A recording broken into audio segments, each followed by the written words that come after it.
My father opened his own front door on Christmas night and told my 8-year-old to get out. Snow was coming down on the porch behind him. Lily still had a candy cane in her hand. "Don't ever come back." My sister snapped from the table, not even getting up. "We're better off without you," my mother said, folding her napkin like she'd just finished a meal instead of a family. I didn't argue. I didn't raise my voice. I just said, "Then you won't have a problem with what I'm about to do." 5 minutes later, my father was on his feet begging. "Welcome back to Hidden Family Revenge, where the people written off as the family embarrassment turn out to be the ones holding everything together. If anyone ever made you feel small for raising a child alone or hurt your kid to win a point, stay with me, drop a comment, and be sure to subscribe. My name is Annie Ully, and the drive out to my parents' farm takes about an hour, which is just long enough for my daughter to ask every question she's ever had about Christmas trees. Lily was 8 that year, buckled into the back seat with a wrapped gift on her lap for her grandfather, asking if the big spruce by the barn still had the crooked top. "Oh, tree farm has been in my family 3 generations. My grandfather planted the first rows. By December the whole place smells like pine and wood smoke. Strings of lights run down every lane, and people drive in from 3 counties to cut their own tree." To Lily it was the most magical place in the world. To me lately, it was a place I had to brace myself for. I'd thought about not going. I want to be honest about that. I'd sat with my phone in my hand more than once that week, halfway to texting my mother that we'd skip it this year. But Lily had been counting the days, and I had a folder in my bag that one way or another I needed to deal with before the new year. So I put on a nice sweater, and I helped Lily into her good coat, the red one, and I drove us out toward a Christmas dinner I already half knew might hurt us. A mother learns to walk into rooms like that. You just make sure you can walk back out. I should tell you who I am because it matters for what comes later. I'm a certified public accountant. I run a small practice in town. Just me and one part-timer doing taxes and books for farmers and shop owners and a couple of churches. It's not glamorous. It pays the rent on a 2-bedroom apartment and keeps Lillian's soccer cleat. And I built it myself, which is the part I'm proud of. Lily's father left when she was barely walking, decided fatherhood wasn't for him, and I stopped chasing child support I was never going to see, and just got to work. I'm not bitter about it. Some of the best things in my life came out of the worst year of it. But in my family, a single mother is a kind of permanent apology. My parents go to a church where everybody knows everybody. And a daughter with a child and no husband was to them a stain they had to explain at coffee hour. My older sister Brooke did it the right way in their eyes. Married a man with a good job, 2 kids, a house with a wreath on every window.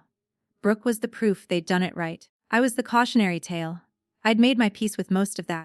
What I hadn't made my peace with was the year the farm almost went under, and what it cost me to save it, and the fact that I'd never told a living soul. That's the part of this story they didn't know I was carrying when they opened the door and pushed my daughter out into the snow. The favoritism wasn't subtle, and it had grown a second layer now that there were grandchildren.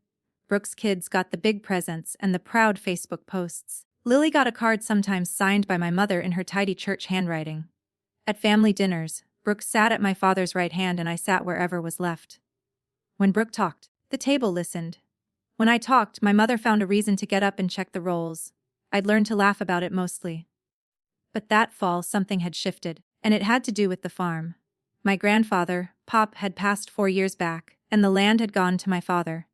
And lately, Brooke had started saying things, little things. "Somebody's going to have to take this place over someday," she'd say, looking around the farmhouse like she was measuring it for curtains.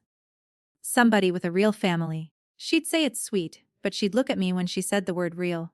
I didn't take the bait. I knew what she was doing. She was staking a claim, planting our flag in the only thing our family had that was worth anything. And she wanted everyone to understand that the farm would go to the respectable daughter, not the embarrassment. None of them had any idea the farm wasn't really my father's to give anymore. Not free and clear. Not since the year it almost died. But I'm getting ahead of myself. That night, all Brooke knew was that she was winning. And all I knew was that I had to get through one dinner. The warning signs were there before we even left. 2 days before Christmas, Brooke texted me out of nowhere. "Hope Lily behaves this year. Last time was a lot." Last time, Lily had been 7 and knocked over a glass of cider. That was the whole crime. I read the text twice and set the phone down and breathed. Then my mother called to confirm, and her voice had that cool, clipped tone that meant she'd been talking about me with Brooke. She asked if I was bringing anyone, which was her annual way of reminding me I had no one to bring.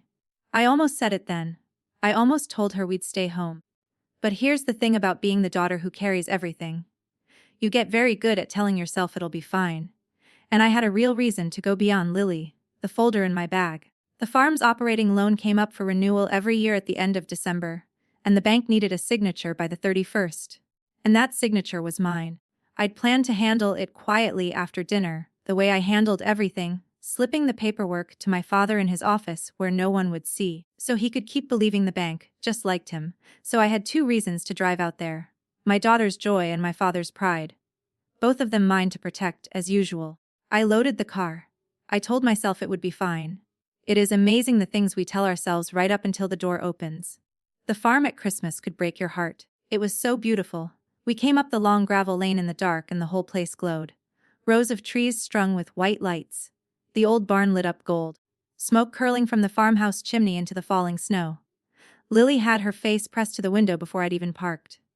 "There's the crooked one," she said, pointing at the big spruce, and she was out of her seat belt and across the yard the second I cut the engine. My father was on the porch with a mug of something. And for one moment, one real moment, the picture was perfect. Lily ran up the steps and threw her arms around his waist, and he patted her shoulder. And I let myself hope, the way I always did, that this year would be different. I carried in the casserole I'd made and the gifts and the folder zipped safe in my bag. Inside the house smelled like cinnamon and roasting turkey. My mother was at the stove. Brooke and Mark were on the couch with their kids. Pop's old farm photos still lined the hallway. 3 generations of squinting in front of those trees. For about 20 minutes, it was almost a family. Lily showed her grandfather the drawing she'd made him. I helped my mother with the gravy and she let me, which felt like a gift. I should have known better than to relax. In my family, the warmest part of the evening was always just the quiet before somebody decided the night needed a villain, and they'd already decided who. It started the way it always did, with my father and the bottle. Gordon Ully was a hard man, sober, and a harder one 3 whizzies in, and by the time we sat down to eat he was well past 3. Brooke got it going. She always did, with a smile. So that if you objected you were the one making a scene. "So Annie," she said, passing the potatoes, "how's the single life? Still doing other people's taxes?" A little laugh. "I don't know how you do it all alone." "I'd just die." Mark studied his plate. My mother said nothing, which in my family is a kind of agreement.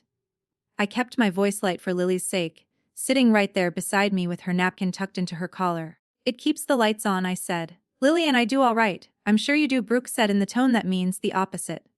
My father snorted into his glass. I let it go. I'd gotten good at letting it go, at swallowing the small cruelties so the night wouldn't tip over, so Lily could have her grandfather's Christmas trees. But I could feel the evening leaning. The way a tree leans before it comes down. That slow groan before the crack. I put my hand on Lily's knee under the table. A small signal between us that meant we're okay. We're fine. I didn't know yet that I was about to find out exactly how far this family would go.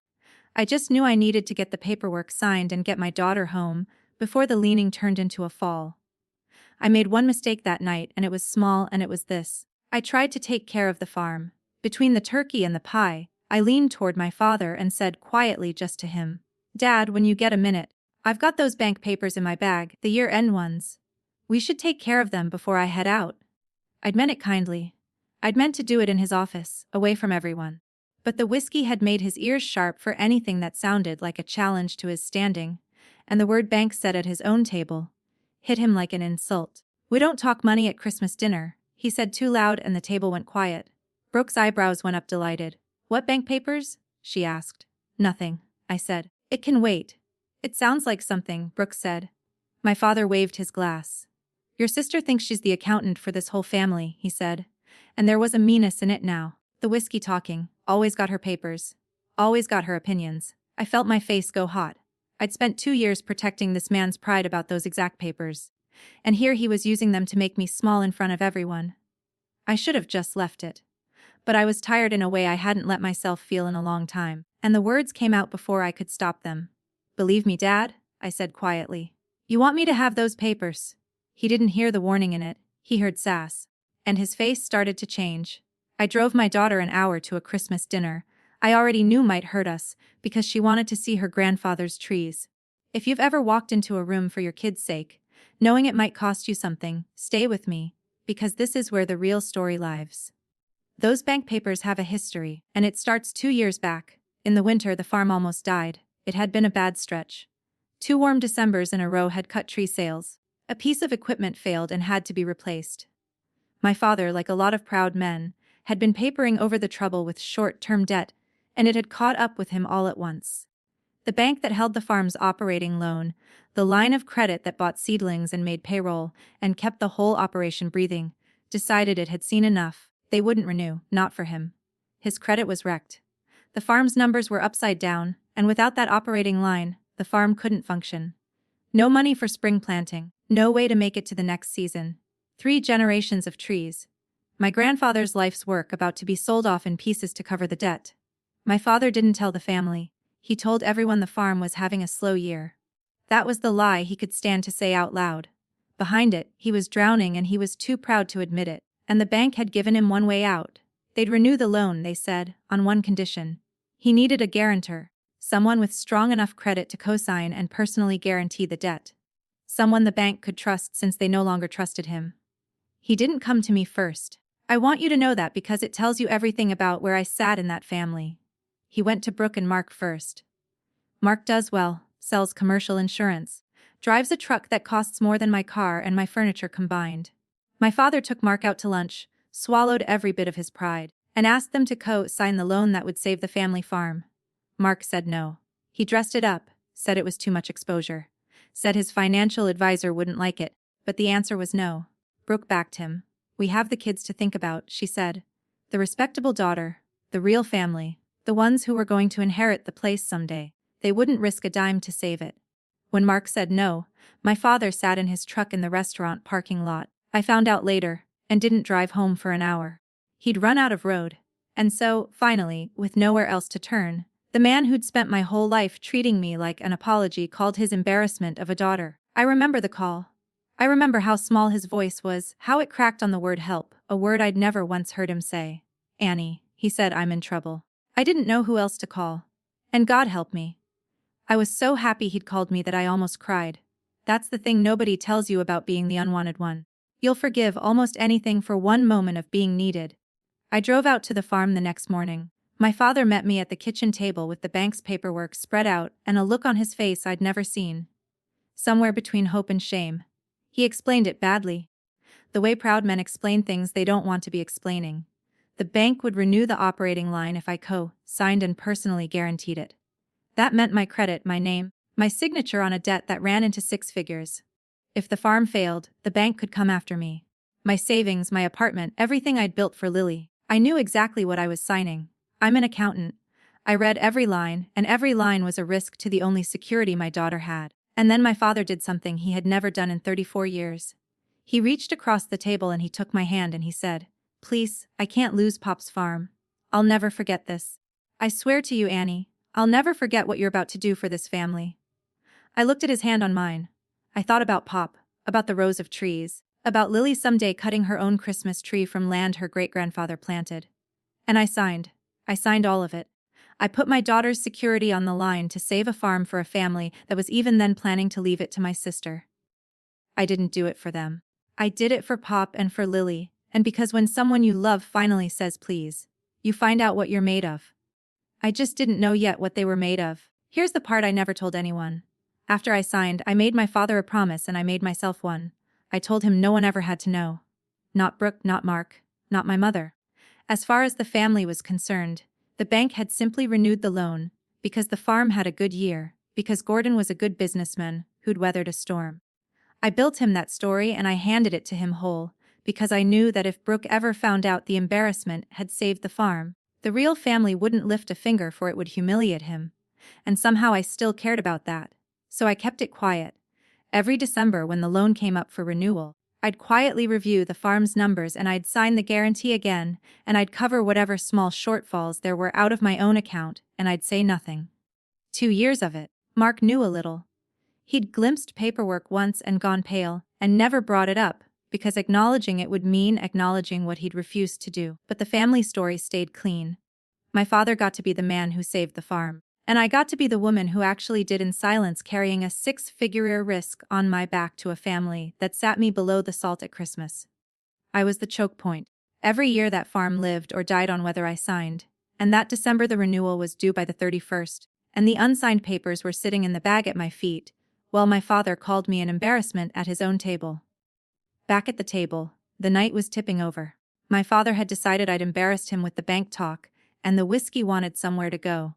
He started in on me, the old greatest hits. How I thought I was smart, how I'd made my bed with Lily's father and now wanted everyone to feel sorry for me. How Brooke had done things the right way.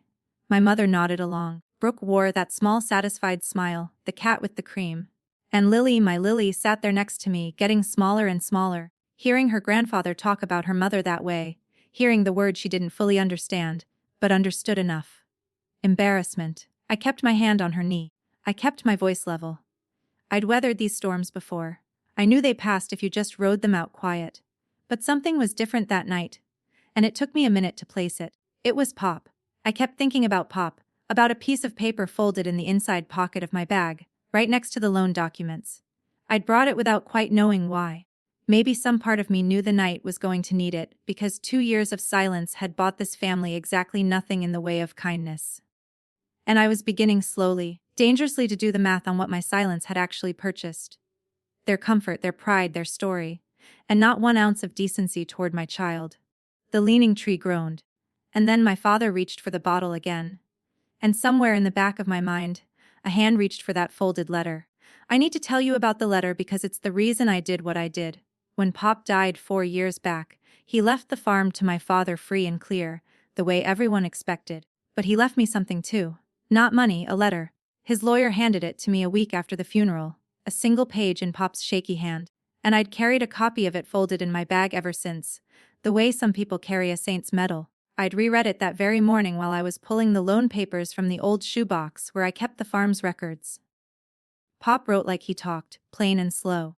He wrote that he'd watched this family his whole life, that he knew exactly who was loud and who was kind, who loved being right, and who just loved. And then he wrote the line. I've never been able to forget. This land doesn't need the loudest Osley. It needs the one who loves it more than they love being right. That's you, Annie, not them. When the day comes, do what's right by the trees. Even if this family never does right by you.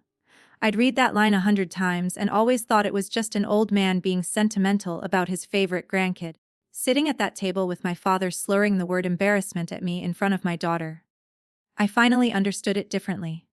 Pop hadn't been sentimental. He'd been telling me something. He'd seen even then that one day this family would force a choice, and he wanted me to know which side of it I belonged on. The land needed the one who loved it more than being right.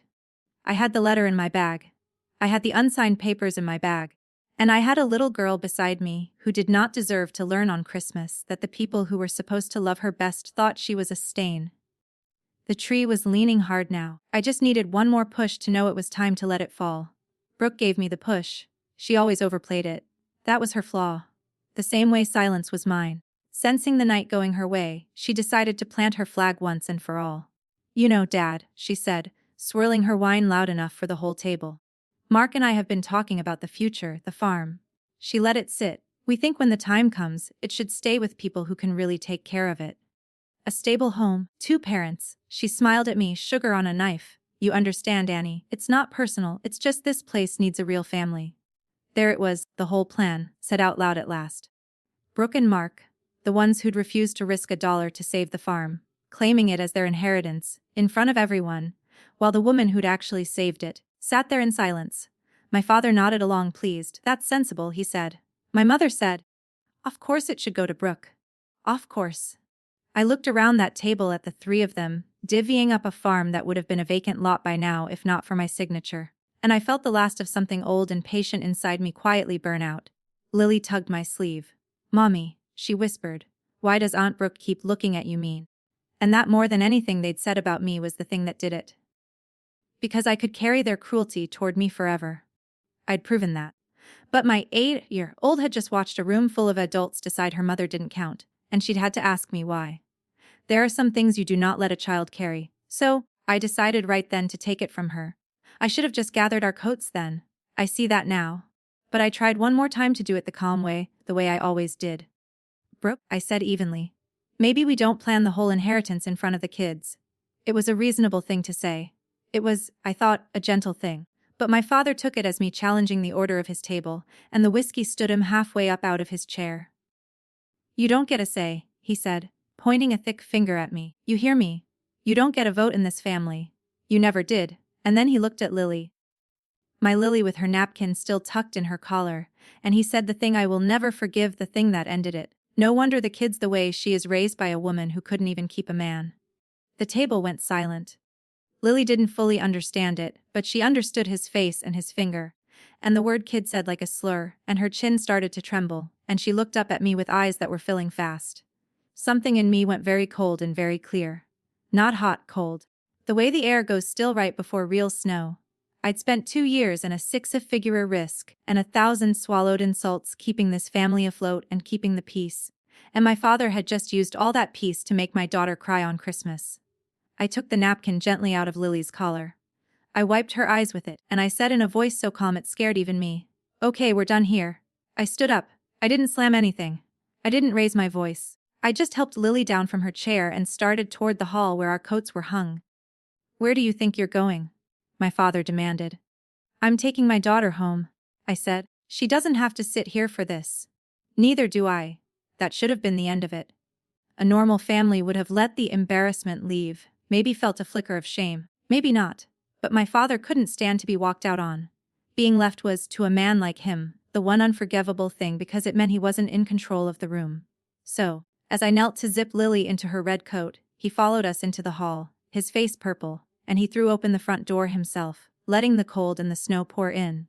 And he said, "Fine, get out both of you." Brooke called from the table, not even bothering to turn around. "Don't ever come back." And my mother, my own mother, said in the flat final voice of a woman closing a ledger, "We're better off without you." I finished zipping Lily's coat. I made sure her hood was up. I took her mittened hand in mine. And I want you to understand, I felt strangely calm because they had just made my decision very, very simple. They'd shown me in front of witnesses exactly who they were, and exactly what they thought my daughter was worth. And I happened to be holding in the bag on my shoulder the one thing that could show them what they were worth. I stood up. I turned around in that open doorway and I stopped. My father had a choice that night and he made it. So, I made mine. Before you hear what I said in that doorway, tell me in the comments. Would you have stayed quiet for the sake of peace, or would you have stood up for your kid? Because for 34 years I'd chosen peace. And peace had bought me a father shoving my child into the snow. I stood in the open doorway with the cold at my back and Lily's hand in mine.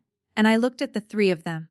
My father red and swaying, my sister smug, my mother folding her napkin like the matter was settled. They were already turning back to their pie. They thought it was over.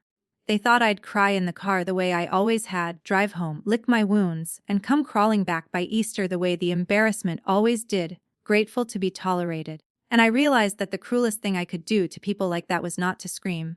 It was to be calm, to be the one steady voice in a room full of people who'd lost themselves. So, I didn't break. I kept my voice quiet and even almost kind, the voice I use with Lily when she's scared, and I said, "I won't argue with you. You've made yourselves clear." I paused. "So, you won't have a problem with what I'm about to do." My father waved a dismissive hand. "And what's that?" he sneered. I reached into my bag and I took out the folder, the one with the bank's loan papers, and I held it up so they could all see it, and the sneer on my father's face began very slowly to die. I didn't have to explain it to everyone. I only had to explain it to one person and let him explain it to the rest. I looked past my father, to Mark sitting at the table with his fork halfway to his mouth. Mark, who'd glimpsed the truth 2 years ago and buried it. "Mark," I said, "you want to tell them or should I?" Mark set his fork down very slowly. The color was leaving his face. "Annie," he said, "what are you?" "Tell them what's in this folder." Mark, he didn't say anything. He couldn't, so I said it myself calmly to the room. "These are the renewal papers for the farm's operating loan. The line of credit that buys the seedlings and makes the payroll and keeps this whole place alive." I let that settle. The bank renews it every year, but only with a guarantor. Somebody with good enough credit to personally back the debt. Dad's credit hasn't qualified in years. I looked at my father. "You all think the bank renewed this loan because Dad had a good year." It didn't. It renewed because 2 years ago, when this farm was about to be auctioned off, somebody co-signed it and put their own name and their own savings on the line. The room was dead silent now. Even Brooke's smile had frozen. "That somebody," I said, "was me. And these papers are due by the 31st. They need my signature to renew. I let the folder fall open in my hand, and I haven't signed them yet. You could have heard the snowland. Mark put his face in his hands because Mark understood first. Mark always understood the money first. Oh my God, he said muffled. Gordon, she's the guarantor. She's been the guarantor. My mother looked between us, not following yet. What does that mean? She asked. What is he talking about? I answered her gently because she was about to need gentle. It means, Mom, that without my signature on these papers by New Year's Eve, the bank calls the loan the whole balance and the farm can't pay it because the farm has never been able to pay it, not for 2 years.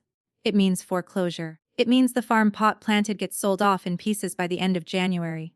I watched it land on each of them in turn. My mother's hand went to her mouth.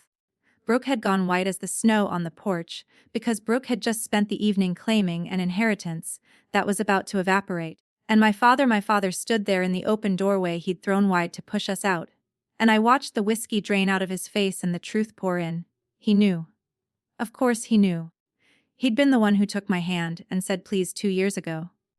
He'd just spent 2 years pretending it hadn't happened, telling himself the bank simply liked him, so he could keep being the man who saved the farm, instead of the man whose embarrassment of a daughter saved it for him. And now I was standing in his doorway with the proof in my hand and his 8-year-old granddaughter crying in her red coat and nowhere left to hide.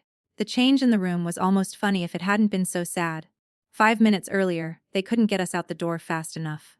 Now, my mother was crossing the room toward me with her hands out, her voice gone soft and frantic. Annie, honey, come sit down. You're upset? We're all upset. It's Christmas. Let's talk about this. Honey, I hadn't been honey in years. Brooke stood up so fast her chair scraped. Okay, let's everybody just calm down, she said. The exact words people use when they are the ones who need to calm down. Annie, nobody meant any of that. Dad's had a few. You know how he gets. Funny how fast the embarrassment became. Annie, honey, the moment they understood what I was holding. I didn't move from the doorway. I kept Lily's hand in mine and the cold at my back because the cold felt cleaner than that room. An hour ago, I said quietly. I was the embarrassment who didn't get a vote. 5 minutes ago, you told my daughter to get out and never come back. I looked at my mother. You said you were better off without me. I let that hang. The bank disagrees. Mark made a sound that was almost a laugh and almost a sob. My father finally found his voice and the first thing out of it, God help him, was anger, because anger was the only feeling he knew how to lead with. You'd let the farm go, he said, his voice rising. You'd let Pop's farm die just to spite us. After everything this family, what? I asked, still quiet, still calm, and he didn't have an end to that sentence either, because we both knew what this family had done. And it could all be summed up by the open door behind me and the little girl crying in her coat. I'll give my father this. He held on to his rage for about 30 more seconds. He drew himself up in that doorway, the patriarch, the third generation, and he roared at me the way he'd roared my whole life. This is my farm, my father's farm. You don't get to hold it over my head. You don't get to come into my house and threaten me. He slammed his hand against the doorframe, and snow shook loose from the eave above him. Lily flinched into my side, and I just looked at him calm as still water, and I said the truest thing I had. I'm not holding anything over your head, Dad. You threw us out. I'm just leaving like you asked. The papers leaving with me is just what happens when you throw out the only person whose name keeps this place alive. And that was when it broke in him. The rage collapsed all at once. The way a dead tree finally goes, and what was underneath it was just fear. Naked and shaking. Annie, his voice cracked. He took a step toward me. And then in front of his wife and his favored daughter and his son-in-law, my proud father put his hands together. Please, Annie. We'll lose everything. The farm, the house, all of it, it's all tied to that loan. Please don't do this. I'm begging you. 5 minutes. That's how long it took from get out and never come back to my father begging me on Christmas night in his own doorway. I'd waited 34 years to be needed by this man. And now that I had him, I felt no triumph at all. Just a great quiet sadness and a very clear sense of what I had to do next. I let him stand there a moment, his hands together. Because some part of me, the part that was still 8 years old and waiting to be chosen, needed to see it. Then I reached into my bag and took out the other piece of paper, the folded one, Pop's letter. Before anybody says another word, I said, I want to read you something. Pop wrote it to me before he died. None of you have ever seen it. I unfolded it carefully. My father's begging face changed at the sight of his own father's handwriting. I read it out loud in the steady voice I'd kept the whole night. So all of them heard it. This land doesn't need the loudest Ozy. It needs the one who loves it more than they love being right. That's you, Annie, not them. I looked up. Pop knew. I said he knew exactly how this family treated me and he knew exactly who'd show up when it mattered. He was right on both counts. My mother was crying now. Brooke was staring at the floor. I'm not going to let the farm die, I said, and I watched the relief start to break across my father's face. And I held up a hand to stop it, but not for you. For Pop, for the trees, for the version of this family that he believed could exist even if I've never once seen it. I folded the letter back up. So, here's what's going to happen, I said. And you're going to listen because for the first time in 34 years, the embarrassment is the one holding the pen. I stood in that doorway and I laid it out calm and clear, the way I'd lay out a tax plan for a client who'd gotten themselves in trouble. I'll sign the renewal, I said. The farm will be safe, but the silent arrangement is over. I'm done being the name on the loan that nobody is allowed to mention. My father started to nod, eager, but I kept going. If I'm taking the risk, I'm on the deed. The farm gets restructured legally so that I'm a co-owner of record, not a secret guarantor, a partner in writing with my name where everyone can see it. Brooke made a strangled sound. You can't just I can actually, I said not unkindly. That's rather the point. The bank already considers me the responsible party. The lawyers will make it official. I turned to my father and there's one more condition and this one isn't negotiable. I looked down at Lily who had stopped crying and was watching me with something like wonder. You will never speak to my daughter the way you did tonight again. Not ever. The first time you make that child feel like she's less than anyone at this table. I walk and I take my signature with me and you can explain to the bank why. The room was silent. My father's eyes were wet. And if any of you ever tell her she's an embarrassment or that her mother is, I said, my voice finally catching just slightly, just once. You'll find out the embarrassment was the only thing standing between all of you and ruin the whole time. I let that land. Then I crouched down to Lily's level and I zipped her coat up the last inch and I said loud enough for all of them to hear. Come on, sweetheart. We're going home tonight. We'll talk about the trees in the morning. And I stood up to leave. My father stopped me at the door, not with anger this time. He stood there deflated, an old man in a cardigan who'd just watched his whole self-image come apart on Christmas night. And he said quietly, why didn't you ever tell anyone? 2 years. Why'd you let me take the credit? It was, I think, the most honest question he'd ever asked me. I considered lying, saying something kind, but I was done managing his feelings. Because I thought protecting your pride was the same as being loved, I said. I thought if I carried enough, quietly enough, you'd finally decide I was worth keeping. I shook my head. But you don't earn a place in a family by paying for it. I had to watch you throw my daughter into the snow to finally understand that. He didn't have anything to say. There wasn't anything to say. Mark stood up from the table then and crossed the room. And for a second, I tensed, but he just stopped in front of me and looked at me with red eyes. You saved this place, he said. 2 years ago, you saved it, and I'm the one who said no, and I let you take the risk I wouldn't and I never said a word. I'm sorry, Annie, for whatever that's worth. It wasn't worth much, but it was more than anyone else in that room had managed, and I could see it cost him something real to say it. So, I nodded. Take care of your wife's expectations, Mark, I said. They just changed. And then I took my daughter's hand and we walked out the door my father had thrown open to be rid of us into the clean cold snow and we did not look back. In the car, Lily was quiet for a long time, watching the lit-up trees slide past as we drove down the lane. I was bracing for the questions, the ones I didn't know how to answer. Finally, she said, Mummy, is Grandpa mad at us? I thought about how to answer that honestly without putting any of it on her small shoulders. Grandpa's mad at himself, I said. Sometimes grown-ups are unkind and then they feel bad and they don't know what to do with the bad feeling, so they act even unkinder. That's not about you. You didn't do anything wrong tonight. You were perfect? She thought about that. You weren't scared, she said when Grandpa yelled. Everybody else was scared, but you weren't. I glanced at her in the mirror. I was a little scared, I admitted. But here's a secret. When somebody you love is scared, you can borrow their bravery for them until they find their own. That's what mommies do. She nodded very seriously, filing it away the way she filed everything. Then she said, Can we still get a Christmas tree? And I laughed, really laughed for the first time in hours. Baby, I said. We own a Christmas tree farm now. We can have the best tree in the whole place. She grinned and pressed her face to the window. And I drove us home through the snow to our small apartment that nobody had ever helped me pay for, where the rent was always made and the lights were always on. And my daughter had never once, not for one single day, been treated like an embarrassment. Some homes are small. It doesn't mean they're not the warm ones. The lawyers took about 2 months. I signed the renewal in early January after the restructuring was in writing. After my name went on the deed where everyone could see it, the farm was saved the way it had been saved every year for 2 years. Except now it was no longer a secret and no longer free. My father had to sit across a conference table from the daughter he'd thrown out and sign papers, making her his equal partner in the land his father planted. I don't think anything in his life ever humbled him more than that signature. We are not close now. I want to be honest about that because these stories always want to bow on them, and real life is messier. But things are different. My father is careful with me in a way he never was. The careful of a man who knows exactly what he almost lost and exactly who saved him from it. Brooke barely speaks to me, which is its own kind of peace. The inheritance she'd been counting on her whole life turned out to belong in large part to the sister she'd spent that life looking down on. My mother sends real cards now and calls on Lily's birthday. And once last spring she said, "I'm sorry," on the phone fast and quiet like it hurt. And maybe it did. I told her I heard her. I didn't tell her it was fixed because it isn't. Not really. Some things you don't get to unbreak.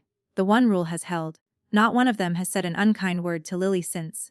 They know what it costs now, and every December, Lily and I drive out to the farm, and she cuts down the best tree on the lot with her own 2 hands from the land her great-grandfather planted. The land, a quiet letter said, belonged to the one who loved it more than being right.